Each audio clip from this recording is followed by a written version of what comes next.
komunikasi antar pribadi atau KAP, selain keterampilan berkomunikasi, tenaga kesehatan juga harus menguasai dan mampu menentukan metode dan media yang tepat untuk digunakan sebagai alat bantu komunikasi.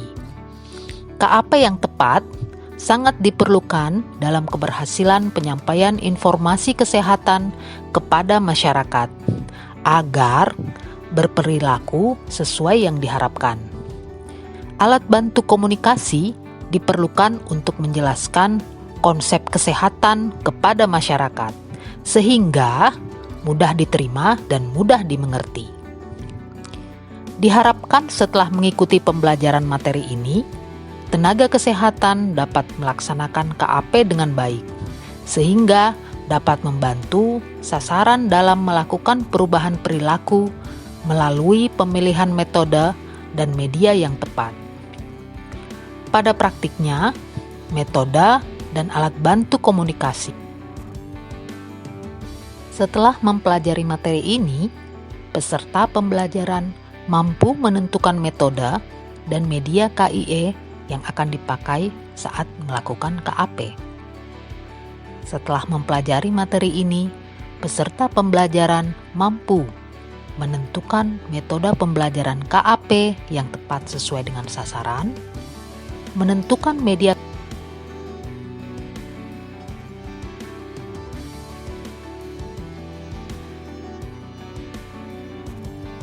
metode merupakan suatu cara atau prosedur yang ditempuh untuk mencapai tujuan tertentu.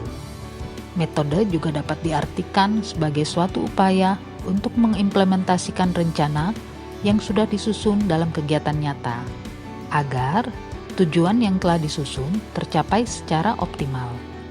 Metode digunakan untuk merealisasikan strategi yang telah ditetapkan. Terdapat beberapa metode KIE yang dapat dipakai oleh tenaga kesehatan dalam melakukan pertemuan dengan sasaran.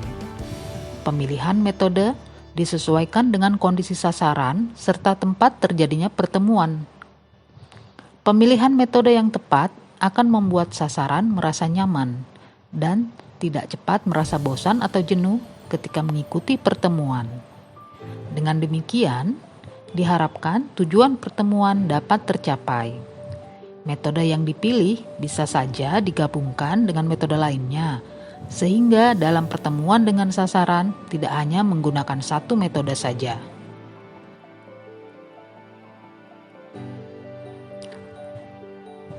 Tanya jawab adalah suatu metode pembelajaran yang dilakukan dengan cara memberikan pertanyaan yang mengarahkan peserta latih untuk memahami materi dalam rangka mencapai tujuan pembelajaran.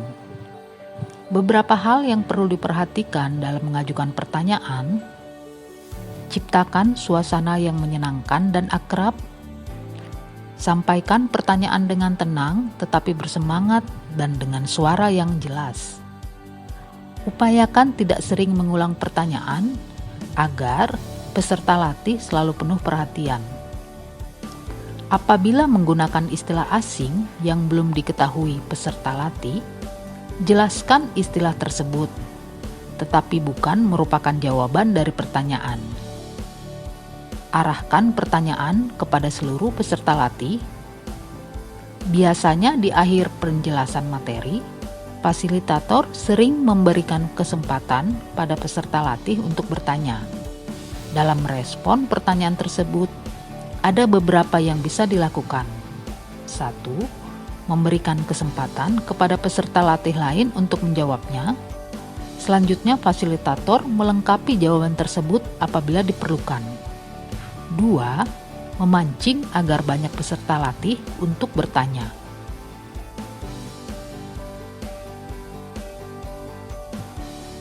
Penyebaran atau distribution. Agar peserta latih banyak berpartisipasi, fasilitator dapat memancing peserta secara merata atau bergiliran untuk merespon pertanyaan. Pemberian waktu berpikir atau pausing. Setelah mengajukan pertanyaan, fasilitator dapat memberikan kesempatan kepada peserta latih untuk berpikir sejenak kemudian meminta peserta latih secara sukarela untuk memberikan jawabannya.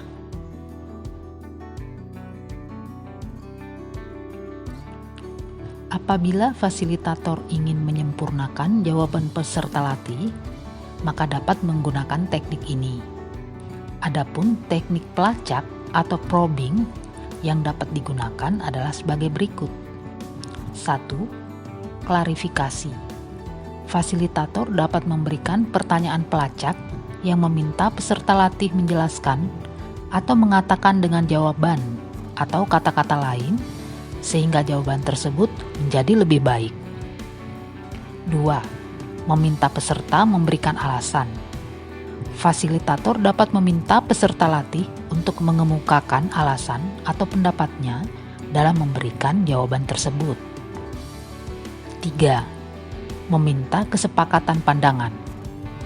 Fasilitator dapat memberikan kesempatan kepada peserta lain untuk dapat menerima atau menolak atau menambahkan sehingga diperoleh jawaban yang disetujui bersama. 4. Meminta ketepatan jawaban. Fasilitator dapat meminta peserta latih untuk meninjau kembali jawabannya apabila kurang tepat dalam mengajukan pertanyaan pelacak. Pertanyaan yang diajukan tidak boleh membuat peserta latih merasa tertekan, bersalah, atau rendah diri. 5. Meminta jawaban yang lebih relevan. Fasilitator dapat mengajukan pertanyaan yang memungkinkan peserta memikirkan kembali jawabannya atau mengemukakan kembali jawabannya dengan kata-kata lain sehingga diperoleh jawaban yang tepat. 6. Meminta contoh. Fasilitator dapat meminta peserta latih untuk memberikan ilustrasi atau contoh konkret tentang apa yang dimaksudnya. 7. Meminta jawaban yang lebih kompleks. Fasilitator dapat meminta peserta latih untuk memberikan penjelasan lebih lanjut tentang pendapatnya tadi.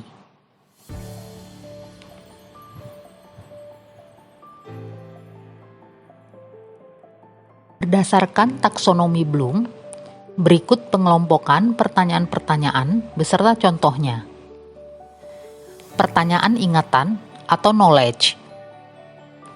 Biasanya menggunakan kata-kata seperti siapa, di mana, kapan, definisi, ingat, kenal, dan lain-lain. Contoh, apakah pengertian stunting? Siapakah nama kepala puskesmas Bontoharu? Di manakah ibu-ibu desa ini membawa balitanya diimunisasi? Pertanyaan pemahaman atau comprehension. Bentuk pertanyaan ini untuk mengetahui sejauh mana pemahaman peserta latih terhadap materi yang akan diberikan. Kata-kata yang sering digunakan biasanya deskripsikan, uraikan, bandingkan, cari perbedaan, ceritakan.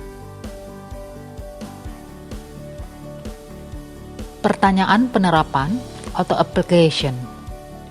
Bentuk pertanyaan ini adalah untuk mengetahui kemampuan peserta dalam menerapkan informasi yang diterima dan dipahami ke dalam pemecahan suatu masalah dari suatu aturan, generalisasi, atau suatu proses.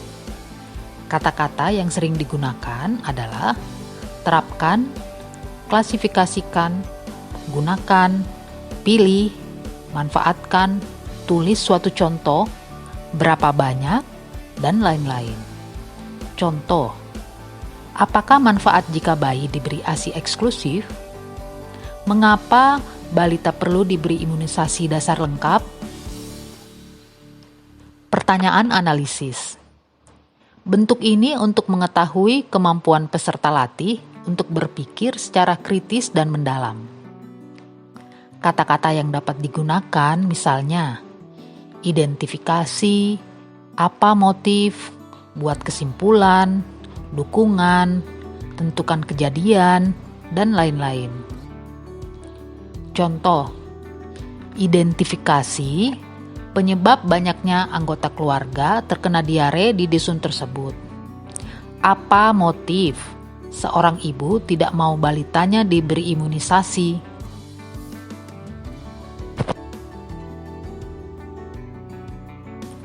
Pertanyaan sintesis.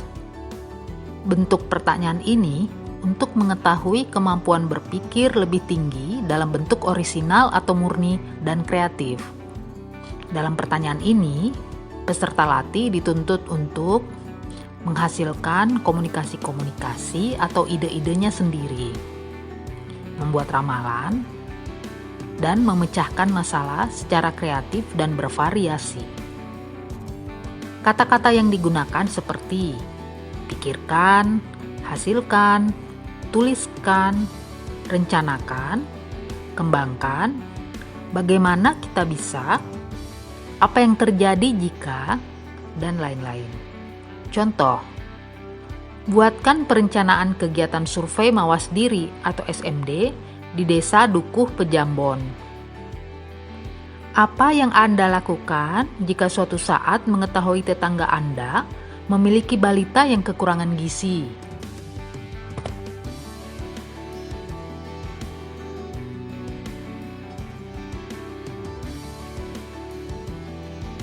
Ceramah. Metode yang dimaksud di sini adalah ceramah dengan kombinasi metode yang bervariasi. Ceramah dilakukan dengan tujuan sebagai pemicu terjadinya kegiatan yang partisipatif, seperti curah pendapat, diskusi, pleno, penugasan, studi kasus, dan lain-lain. Selain itu, ceramah yang cenderung bersifat interaktif, yaitu melibatkan peserta melalui adanya tanggapan balik atau perbandingan dengan pendapat dan pengalaman peserta. Diskusi kelas. Metode ini bertujuan untuk tukar-menukar gagasan, pemikiran, informasi atau pengalaman di antara warga masyarakat, sehingga dicapai kesepakatan pokok-pokok pikiran, gagasan, kesimpulan. Untuk mencapai kesepakatan, warga masyarakat dapat saling beradu argumentasi untuk meyakinkan masyarakat lainnya. Kesepakatan pikiran inilah yang kemudian ditulis sebagai hasil diskusi. Diskusi biasanya digunakan sebagai bagian yang tak terpisahkan dari penerapan berbagai metode lainnya, seperti penjelasan atau ceramah, curah pendapat, diskusi kelompok, permainan, dan lain-lain. Metode yang dimaksud di sini adalah ceramah dengan kombinasi metode yang bervariasi.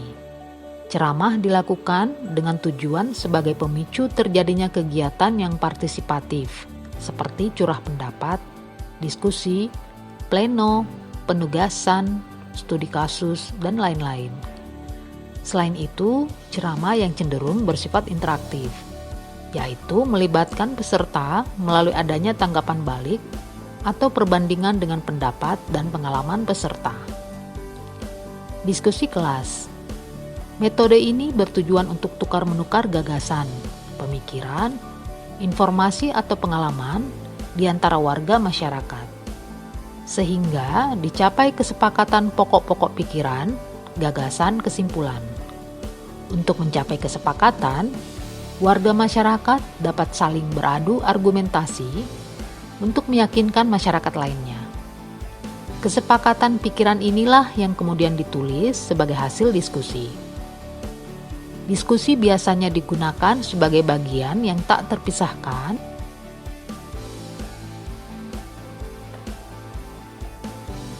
tahapan dalam melakukan curah pendapat. Persiapan, preparation. Mendiskusikan permasalahan yang aktual atau yang akan dibahas. Warga masyarakat diberi kesempatan beberapa saat untuk berpikir. Pencarian fakta, fact finding. Dimulai dengan pendefinisian masalah, pertanyaan, atau isu yang akan dipecahkan. Pertanyaan sebaiknya tidak terlalu meluas dan bermakna ambigu. Pertanyaan yang dikemukakan dituliskan di papan tulis. Diskusikan informasi yang berkaitan dengan pertanyaan yang dapat membantu masyarakat untuk berpikir. Pemanasan, warm up. Pemanasan dilakukan secara sederhana, mungkin dapat dengan cara mengemukakan pertanyaan-pertanyaan yang singkat dan menggelikan untuk mempraktikkan curah pendapat.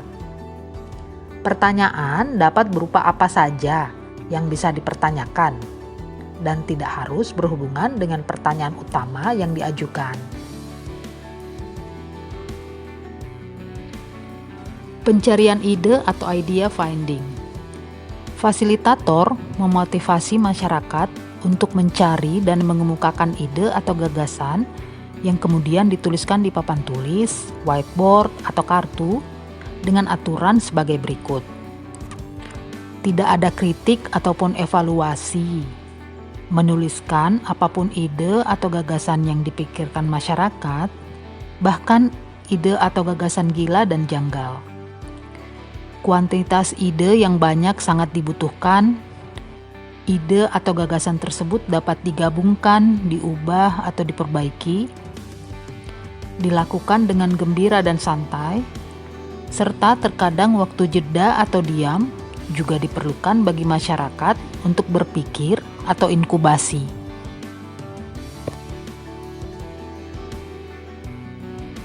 Pencarian solusi atau solution finding. Pada tahap ini, pengungkapan maupun pencarian ide dihentikan. Ide-ide atau gagasan yang tertampung dievaluasi secara kritis tanpa mencari tahu siapa yang mengungkapkan. Solusi atau ide apa yang mungkin dapat direalisasikan atau tidak, berlandasan atau tidak, apakah terlalu sederhana atau sulit, apa yang menjadi dampak atau konsekuensi dari masing-masing solusi atau ide tersebut. Langkah yang dilakukan pada tahap ini menyeleksi ide atau solusi dengan cara memberi tanda silang atau menghapus ide atau solusi yang kurang sesuai, guna memperoleh beberapa ide atau solusi yang terbaik. Pelaksanaan atau implementation. Tahap ini dilakukan jika kegiatan brainstorming ditujukan untuk menghasilkan ide yang dapat direalisasikan dalam bentuk tindakan. Maka, hasil penemuan solusi atau ide diuji cobakan dan diamati apakah dapat mengatasi permasalahan tersebut.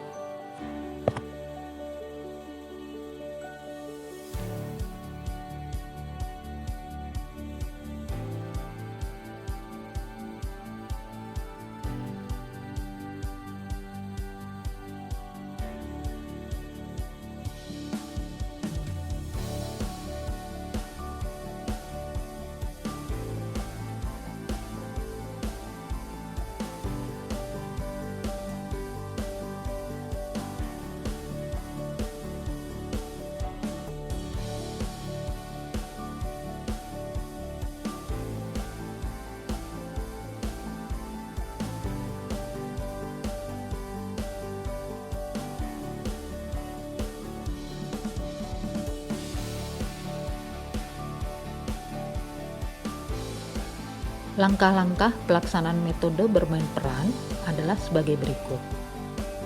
1. Menghangatkan suasana dan memotivasi peserta diskusi. 2. Memilih peran. 3. Menyusun tahap-tahap peran. 4. Menyiapkan pengamat. 5. Pemeranan. 6. Diskusi dan evaluasi. 7. Pemeranan ulang. 8. Diskusi dan evaluasi tahap 2. 9. Membagi pengalaman dan mengambil kesimpulan.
Tahap pelaksanaan metode simulasi.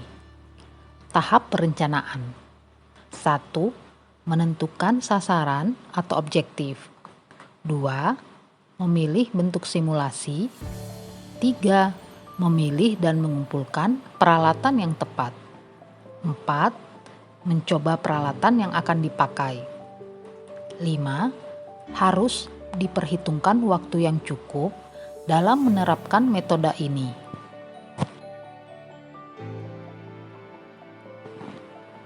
Tahap pelaksanaan. 1. Fasilitator menjelaskan langkah-langkah atau prosedur keterampilan yang diajarkan secara rinci. 2. Memberikan kesempatan kepada masyarakat untuk bertanya dan berdiskusi. 3. Fasilitator melakukan simulasi keterampilan yang diajarkan sesuai dengan langkah-langkah atau prosedur yang sudah dijelaskan. 4. Usahakan semua masyarakat peserta pertemuan dapat melihat jalannya simulasi. 5. Seluruh peserta harus dapat mempraktekkan keterampilan yang diajarkan. 6. Menyiapkan lembar kerja dan observasi, terutama jika simulasi akan dilakukan dalam kelompok-kelompok kecil. Lembar kerja berisi panduan rinci bagi tiap kelompok dalam melaksanakan simulasi. Sedangkan lembar observasi berisi aspek-aspek yang akan diamati selama simulasi berlangsung. Lembar observasi dapat digunakan oleh fasilitator atau peserta yang ditunjuk sebagai pengamat.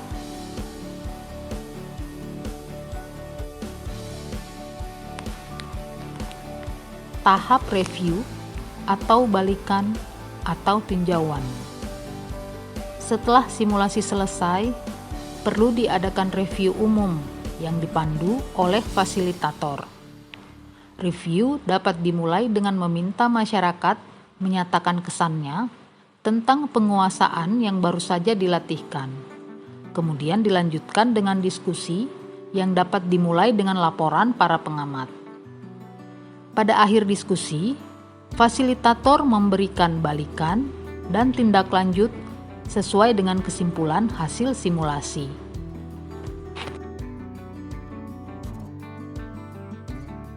Demonstrasi.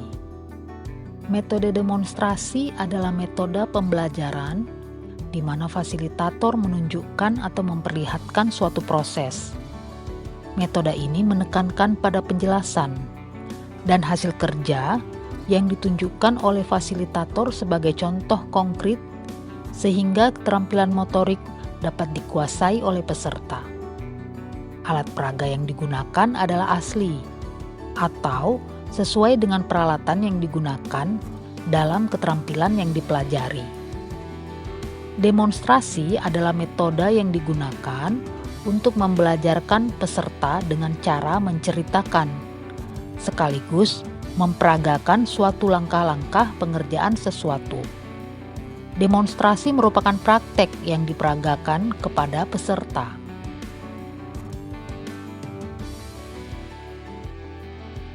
Karena itu, demonstrasi dapat dibagi menjadi dua tujuan. 1. Demonstrasi proses untuk memahami langkah demi langkah. Dan 2. Demonstrasi hasil untuk memperlihatkan atau memperagakan hasil dari sebuah proses. Biasanya, setelah demonstrasi dilanjutkan dengan praktek oleh peserta sendiri. Sebagai hasil, peserta akan memperoleh pengalaman belajar langsung setelah melihat, melakukan, dan merasakan sendiri. Tujuan dari demonstrasi yang dikombinasikan dengan praktek adalah membuat perubahan pada ranah keterampilan. Materi belajar tentang alat bantu komunikasi akan membahas penggunaan berbagai alat bantu atau media KIE dalam KAP untuk 6 perilaku prioritas percepatan penurunan stunting. Keenam perilaku prioritas tersebut adalah minum tablet tambah darah atau TTD untuk ibu hamil dan remaja putri, mengikuti kelas ibu hamil, pemberian makan bayi dan anak atau PMBA, balita dibawa ke posyandu, sanitasi, dan cuci tangan pakai sabun atau CTPS. Diharapkan setelah mengikuti pembelajaran materi ini, petugas puskesmas dapat melakukan KAP dengan baik sehingga dapat membantu sasaran dalam melakukan perubahan perilaku. Pada praktiknya, alat bantu komunikasi dapat dimodifikasi atau dibuat ulang sesuai kebutuhan dan budaya masyarakat setempat. Materi belajar tentang alat bantu komunikasi akan membahas penggunaan berbagai alat bantu atau media KIE dalam KAP untuk 6 perilaku prioritas percepatan penurunan stunting. Keenam perilaku prioritas tersebut adalah minum tablet tambah darah atau TTD untuk ibu hamil dan remaja putri, mengikuti kelas ibu hamil, pemberian makan bayi dan anak atau PMBA, balita dibawa ke posyandu, sanitasi, dan cuci tangan pakai sabun atau CTPS. Diharapkan setelah mengikuti pembelajaran materi ini, petugas puskesmas dapat melakukan KAP dengan baik sehingga dapat membantu sasaran dalam melakukan perubahan perilaku. Pada praktiknya, alat bantu komunikasi dapat dimodifikasi atau dibuat ulang sesuai kebutuhan dan budaya masyarakat setempat. Materi belajar tentang alat bantu komunikasi akan membahas penggunaan berbagai alat bantu atau media KIE dalam KAP untuk 6 perilaku prioritas percepatan penurunan stunting. Keenam perilaku prioritas tersebut adalah minum tablet tambah darah atau TTD untuk ibu hamil dan remaja putri, mengikuti kelas ibu hamil, pemberian makan bayi dan anak atau PMBA, balita dibawa ke posyandu, sanitasi, dan cuci tangan pakai sabun atau CTPS. Diharapkan setelah mengikuti pembelajaran materi ini, petugas puskesmas dapat melakukan KAP dengan baik sehingga dapat membantu sasaran dalam melakukan perubahan perilaku. Pada praktiknya, alat bantu komunikasi dapat dimodifikasi atau dibuat ulang sesuai kebutuhan dan budaya masyarakat setempat. Langkah-langkah pelaksanaan. Fasilitator membagi kelompok dan menyajikan suatu problem atau kasus yang spesifik, biasanya secara tertulis. Adapun kriteria penilaian studi kasus yang baik, sebaiknya memenuhi kriteria sebagai berikut. 1. Studi kasus harus realistis, tidak hipotetik atau angan-angan. 2. Hendaknya menggambarkan konflik. 3. Kepribadian orang yang terlibat dalam studi kasus hendaknya dideskripsikan dengan jelas. 4. Data dan fakta yang diberikan tidak perlu terlalu rinci. 5. Pertanyaan yang diajukan hendaknya yang baik dan relevan. 6. Penulisan, analisis, dan pemecahan kasus hendaknya didasarkan pada suatu teori, konsep, atau prinsip yang jelas dan terbentuk. 7. Nama-nama orang yang terlibat disamarkan dan dirahasiakan.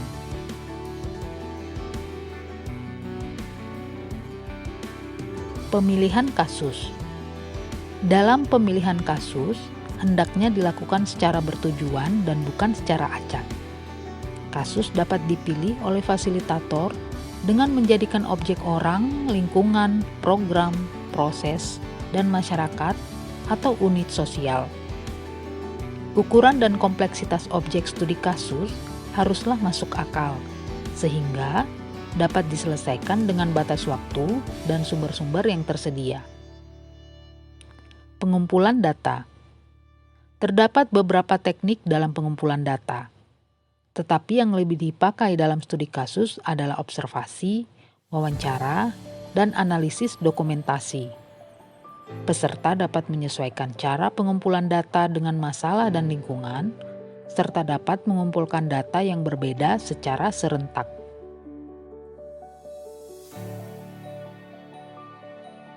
Setelah data terkumpul, peserta dapat mengagregasi, mengorganisasi, dan mengklasifikasi data menjadi unit-unit yang dapat dikelola. Agregasi merupakan proses mengabstraksi hal-hal khusus menjadi hal-hal umum guna menemukan pola umum data. Data dapat diorganisasi secara kronologis, kategori, atau dimasukkan ke dalam tipologi. Analisis data dilakukan sejak peserta di lapangan sewaktu pengumpulan data dan setelah semua data terkumpul atau setelah selesai di lapangan.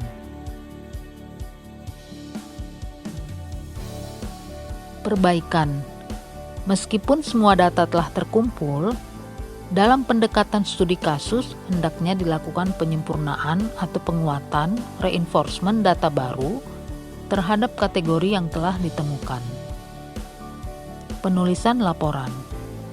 Penulisan laporan hendaknya ditulis secara komunikatif, mudah dibaca, dan mendeskripsikan suatu gejala atau kesatuan sosial secara jelas, sehingga memudahkan pembaca untuk memahami seluruh informasi penting. Laporan diharapkan dapat membawa pembaca ke dalam situasi kasus kehidupan seseorang atau kelompok.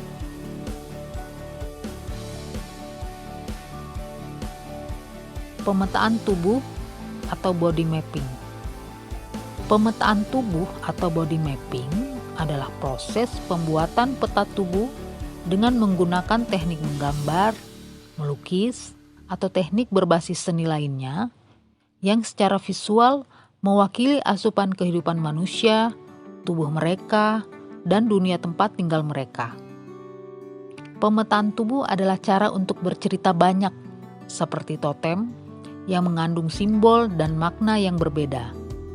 Namun, signifikansi yang hanya dapat dipahami dalam kaitannya dengan keseluruhan cerita dan pengalaman cerita.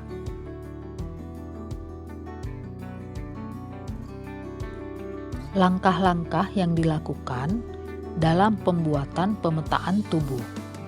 1. Sepakati tentang tema, subjek, topik peta, umum atau topikal, serta wilayah yang akan digambar. Misalnya, topik tentang peta penyakit di desa tersebut. 2. Sepakati tentang simbol-simbol yang akan digunakan.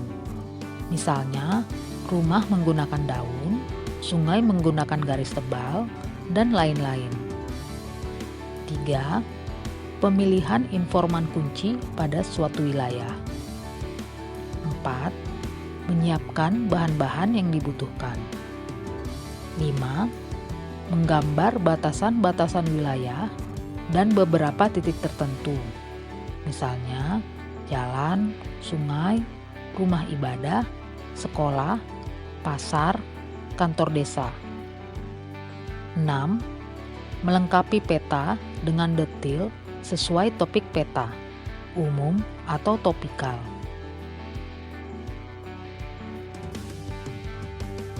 Langkah-langkah yang dilakukan dalam pembuatan pemetaan tubuh. 1. Sepakati tentang tema, subjek, topik peta, umum atau topikal, serta wilayah yang akan digambar. Misalnya, topik tentang peta penyakit di desa tersebut. 2. Sepakati tentang simbol-simbol yang akan digunakan. Misalnya, rumah menggunakan daun, sungai menggunakan garis tebal, dan lain-lain. 3. Pemilihan informan kunci pada suatu wilayah. 4. Menyiapkan bahan-bahan yang dibutuhkan. 5. Menggambar batasan-batasan wilayah dan beberapa titik tertentu. Misalnya, jalan, sungai, rumah ibadah, sekolah, pasar, kantor desa. 6.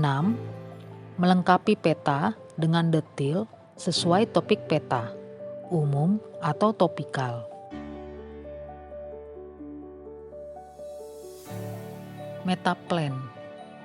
Metaplan adalah kegiatan diskusi untuk menggali ide atau pendapat peserta tentang suatu masalah secara individu dan membangun komitmen pendapat atas hasil individu sebagai keputusan kelompok secara bertahap. Teknik ini untuk menentukan kebenaran masalah, menggali akar masalah, atau mencari solusi yang berdasarkan ide-ide dari peserta latih. Tahapan metaplan. Pengenalan masalah. Fasilitator menentukan topik permasalahan yang akan dicari jalan keluarnya. Menggali pendapat peserta. Pendapat peserta secara bebas ditulis pada kertas metaplan. Kemudian, semua kertas metaplan ditempelkan di papan tulis atau whiteboard.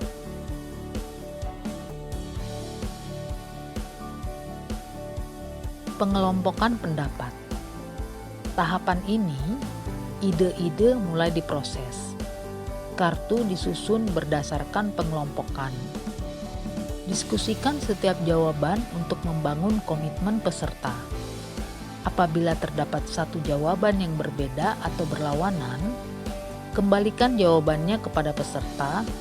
Apakah jawaban tersebut termasuk salah satu kategori atau masuk kategori baru atau dibuang dari jawaban. Mengatur alur pikir dalam tahapan metaplan. Diskusikan setiap langkah untuk membangun komitmen antar peserta.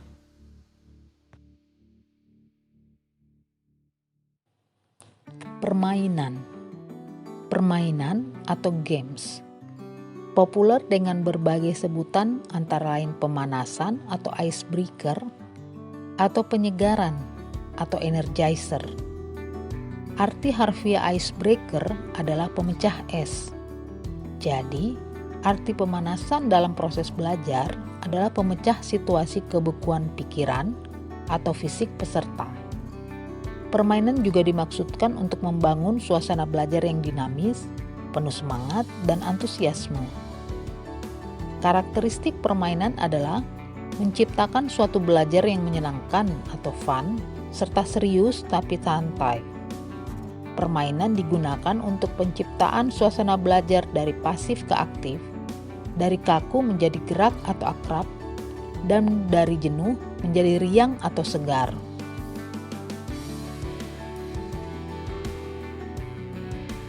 Metode ini diarahkan agar tujuan belajar dapat dicapai secara efisien dan efektif dalam suasana gembira, meskipun membahas hal-hal yang sulit atau berat. Sebaiknya permainan digunakan sebagai bagian dari proses belajar, bukan hanya untuk mengisi waktu kosong atau sekedar permainan. Permainan sebaiknya dirancang menjadi suatu aksi atau kejadian suasana saat permainan yang dialami sendiri oleh peserta, kemudian ditarik dalam proses refleksi untuk menjadi hikmah yang mendalam, prinsip, nilai, atau pelajaran-pelajaran. Wilayah perubahan yang dipengaruhi adalah ranah sikap nilai. Untuk tenaga kesehatan, minimal menguasai 20 permainan, sedangkan kader menguasai minimal 15 permainan. Materi belajar tentang alat bantu komunikasi akan membahas penggunaan berbagai alat bantu atau media KIE dalam KAP untuk 6 perilaku prioritas percepatan penurunan stunting. Keenam perilaku prioritas tersebut adalah minum tablet tambah darah atau TTD untuk ibu hamil dan remaja putri, mengikuti kelas ibu hamil, pemberian makan bayi dan anak atau PMBA, balita dibawa ke posyandu, sanitasi, dan cuci tangan pakai sabun atau CTPS. Diharapkan setelah mengikuti pembelajaran materi ini, petugas puskesmas dapat melakukan KAP dengan baik sehingga dapat membantu sasaran dalam melakukan perubahan perilaku. Pada prakteknya, alat bantu komunikasi dapat dimodifikasi atau dibuat ulang sesuai kebutuhan dan budaya masyarakat setempat. Materi belajar tentang alat bantu komunikasi akan membahas penggunaan berbagai alat bantu atau media KIE dalam KAP untuk 6 perilaku prioritas percepatan penurunan stunting. Keenam perilaku prioritas tersebut adalah minum tablet tambah darah atau TTD untuk ibu hamil dan remaja putri, mengikuti kelas ibu hamil, pemberian makan bayi dan anak atau PMDA, balita dibawa ke posyandu, sanitasi, dan cuci tangan pakai sabun atau CTPS. Diharapkan setelah mengikuti pembelajaran materi ini, petugas puskesmas dapat melakukan KAP dengan baik sehingga dapat membantu sasaran dalam melakukan perubahan perilaku. Pada praktiknya, alat bantu komunikasi dapat dimodifikasi atau dibuat ulang sesuai kebutuhan dan budaya masyarakat setempat. Materi belajar tentang alat bantu komunikasi akan membahas penggunaan berbagai alat bantu atau media KIE dalam KAP untuk 6 perilaku prioritas percepatan penurunan stunting. Keenam perilaku prioritas tersebut adalah minum tablet tambah darah atau TTD untuk ibu hamil dan remaja putri, mengikuti kelas ibu hamil, pemberian makan bayi dan anak atau PMDA, balita dibawa ke posyandu, sanitasi, dan cuci tangan pakai sabun atau CTPS. Diharapkan setelah mengikuti pembelajaran materi ini, petugas puskesmas dapat melakukan KAP dengan baik sehingga dapat membantu sasaran dalam melakukan perubahan perilaku. Pada praktiknya, alat bantu komunikasi dapat dimodifikasi atau dibuat ulang sesuai kebutuhan dan budaya masyarakat setempat.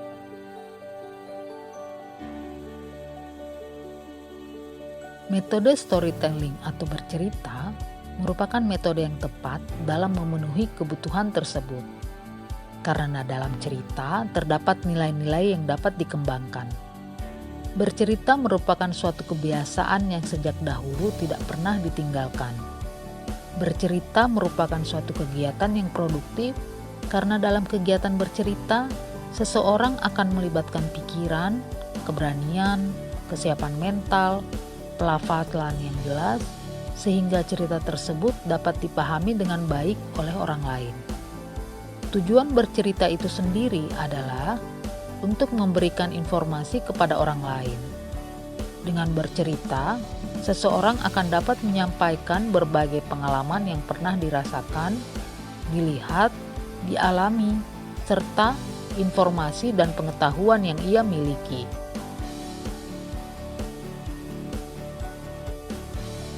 Ada beberapa kegiatan bercerita yang berpengaruh untuk peningkatan dan pengembangan keterampilan bercerita, yakni salah satunya adalah bercerita menggunakan benda berharga maupun gambar atau foto. Bercerita menggunakan foto sendiri dapat menguatkan bukti tentang pengalaman atau peristiwa yang menyenangkan ataupun menyedihkan. Bercerita peristiwa menyenangkan akan lebih menarik dan mudah dipahami apabila disertai dengan dokumen penunjang seperti foto. Karena foto dapat lebih menjelaskan apa yang kita akan atau sedang ceritakan. Foto memiliki cerita pada saat kita melihatnya. Media yang lain yang bisa digunakan adalah gambar.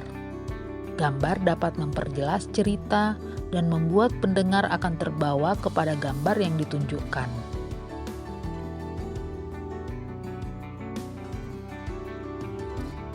Selanjutnya, bercerita dengan menggunakan benda berharga juga dapat menguatkan bukti tentang pengalaman atau peristiwa yang menyenangkan ataupun menyedihkan.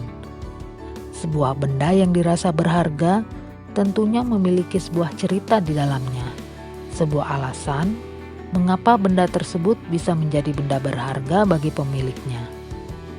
Banyak media yang bisa digunakan dalam menunjang seseorang dalam bercerita, khususnya dalam hal bercerita peristiwa menyenangkan. Persiapan dalam melakukan storytelling. 1. Mempelajari atau memahami cerita yang akan disampaikan. 2. Menggambarkan jalan cerita serta adegan dalam ingatan. 3. Berlatih di depan cermin. 4.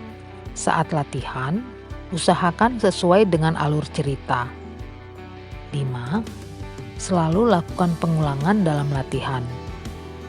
6. Variasi dalam bercerita. 7. Gerakan tubuh yang menarik. 8. Memberikan penekanan atau perhatian khusus di awal dan di akhir cerita. 9. Meniru karakter tokoh. 10. Persiapan diri.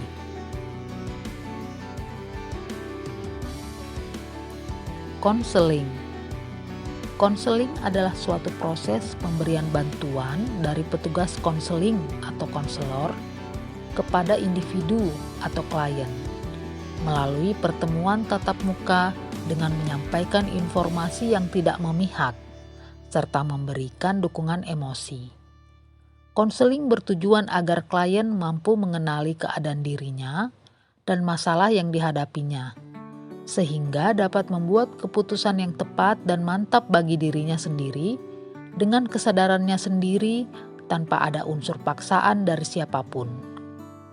Menurut American School Counselor Association atau ASCA, konseling adalah hubungan tatap muka yang bersifat rahasia, penuh dengan sikap penerimaan dan pemberian kesempatan dari konselor kepada klien, di mana konselor mempergunakan pengetahuan dan keterampilannya untuk membantu klien mengatasi masalah-masalahnya. Sedangkan menurut Abimanyu dan Mandrihu 1996, konseling adalah proses pemberian bantuan yang dilakukan melalui wawancara dan teknik-teknik perubahan perilaku lainnya oleh seorang ahli yang disebut konselor kepada individu atau individu-individu yang sedang mengalami masalah yang disebut konseli, yang bermuara kepada teratasinya masalah yang dihadapi oleh konseli. Yang perlu diingat, hanya tenaga kesehatan yang telah mendapatkan pelatihan sebagai konselor yang dapat menggunakan metode ini. Teknik-teknik dalam konseling meliputi teknik mengajukan pertanyaan, teknik menjadi pendengar aktif, teknik melakukan observasi, teknik melakukan refleksi, teknik membantu klien mengambil keputusan, teknik menggunakan media, serta teknik mengatasi situasi sulit dalam melakukan komunikasi interpersonal dan konseling. Klien menangis terus, tidak mau berbicara, marah, kecewa, dan lain-lain. Langkah-langkah konseling. Persiapan. Dalam tahap persiapan ini, konselor melakukan assessment yang diperlukan dalam penentuan teknik konseling yang akan digunakan, serta menetapkan tujuan yang akan dicapai.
Pemilihan metode dalam rangka mencapai tujuan pembelajaran yang diinginkan dapat dilakukan dengan 1. Mengidentifikasi dan menetapkan spesifikasi dan kualifikasi perubahan tingkah laku sasaran.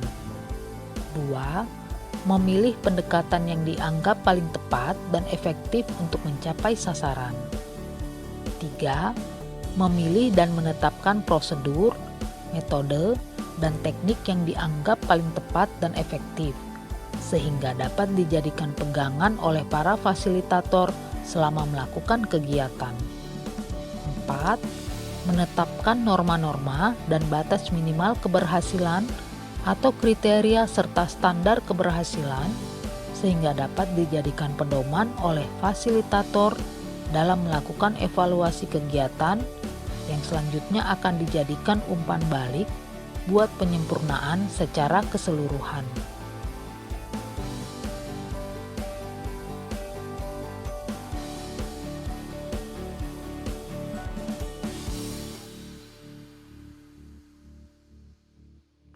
Kesimpulan. 1. Menentukan metode pembelajaran KAP yang tepat sesuai sasaran dapat dilakukan dengan cara 1. Mengidentifikasi dan menetapkan spesifikasi dan kualifikasi perubahan tingkah laku sasaran. 2. Memilih pendekatan yang dianggap paling tepat dan efektif untuk mencapai sasaran. 3.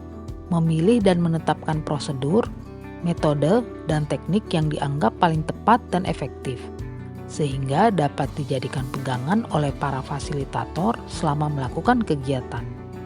Dan 4. Menetapkan norma-norma dan batas minimal keberhasilan atau kriteria serta standar keberhasilan, sehingga dapat dijadikan pedoman oleh fasilitator dalam melakukan evaluasi kegiatan yang selanjutnya akan dijadikan umpan balik buat penyempurnaan secara keseluruhan.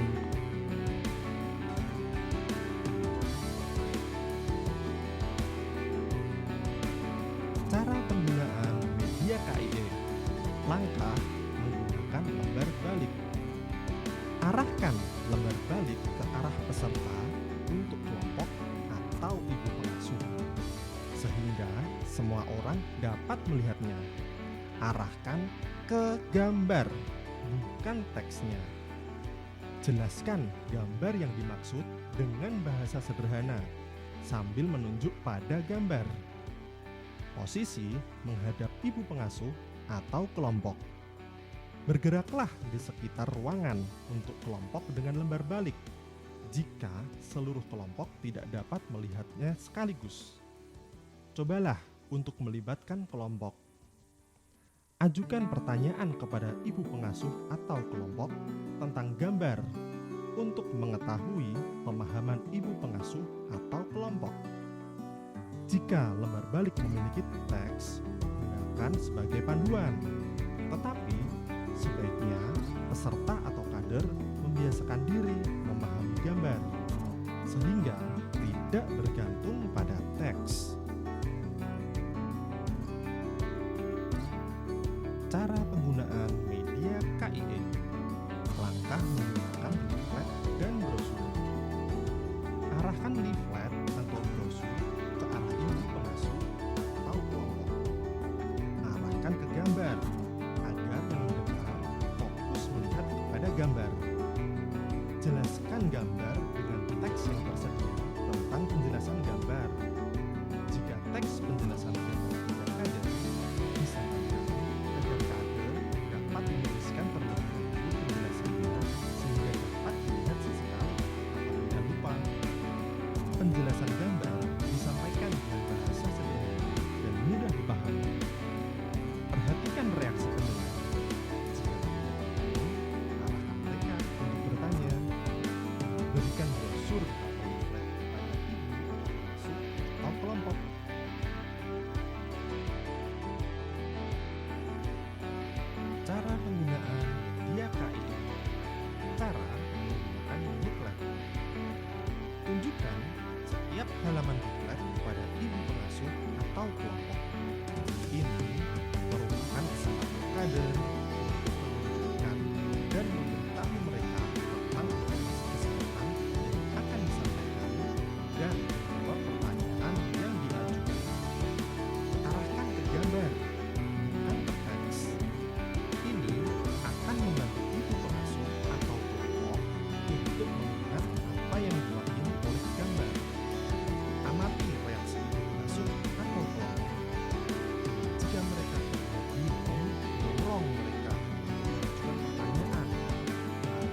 sarankan agar ia membagikannya juga kepada orang lain.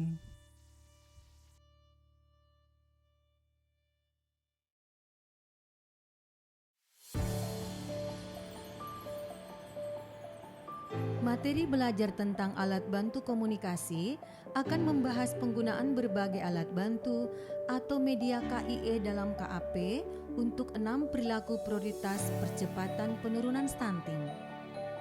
Keenam perilaku prioritas tersebut adalah minum tablet tambah darah atau TTD untuk ibu hamil dan remaja putri, mengikuti kelas ibu hamil, pemberian makan bayi dan anak atau PMDA, balita dibawa ke posyandu, sanitasi, dan cuci tangan pakai sabun atau CTPS. Diharapkan setelah mengikuti pembelajaran materi ini, petugas puskesmas dapat melakukan KAP dengan baik sehingga dapat membantu sasaran dalam melakukan perubahan perilaku. Pada prakteknya, alat bantu komunikasi dapat dimodifikasi atau dibuat ulang sesuai kebutuhan dan budaya masyarakat setempat.